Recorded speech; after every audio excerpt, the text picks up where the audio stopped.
first time we actually played in a room together again, I think, was when we were recording a song for the Austin Powers soundtrack, Get the Girl. It was the first time we'd seen Michael in a while, and really the first time that our rhythm section had played together in 10 years. Finally, they lured me out of my cave. We did. It was tough. We had to send the dogs. It was a campaign. It was a hard-fought campaign. But the first time in 10 years that we'd sung together, that we performed together live, was at the Hollywood Bowl, which was an amazing night of music. Magical. With Sir George Martin conducting the symphony there and just singing Beatles music all night. How perfect. Yeah, that was fun. That's really what lured us back into, okay, we We're can really function as a unit now. This is good.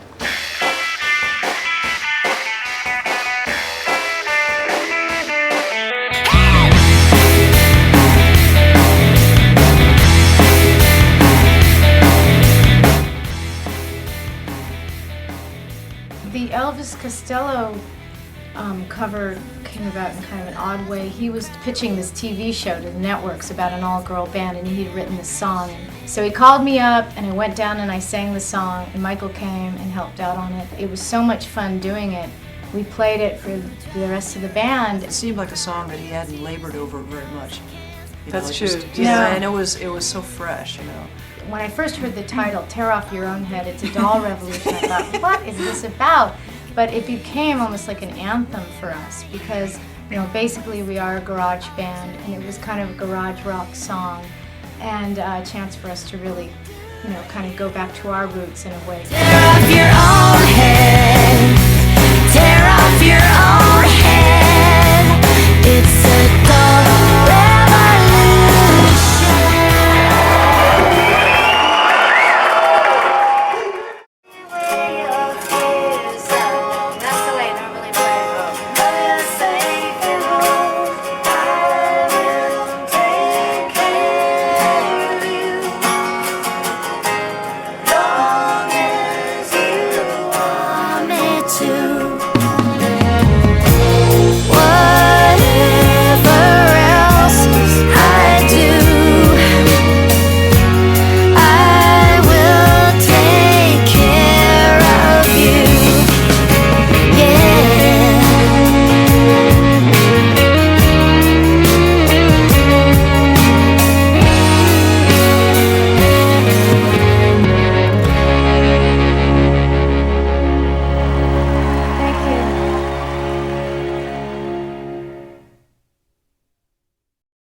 Bradwood is so easy to work with, which was great because that enabled us to rent the house and just bring the gear in there and be comfortable. And He's a musician with perfect pitch and was very annoying at times.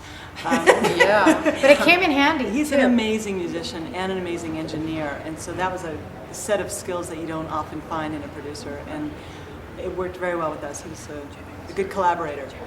We rented a house, you know, so we were comfy. Our various children could come, our friends could come. We had dinner could parties. hang out. We had like a special knock, you know. Yeah, you had to know the secret knock. Secret Bangle Manor knock.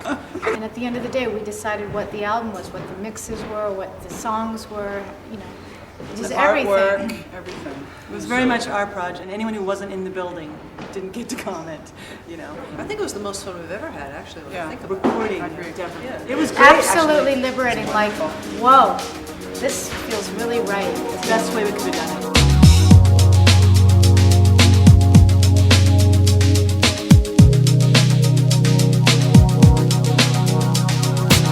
Everything in a moment, starting where something you said is hanging in the air. Now I know my life is sweetening, changing everything. Something that you said turned me from the inside out, running through my head.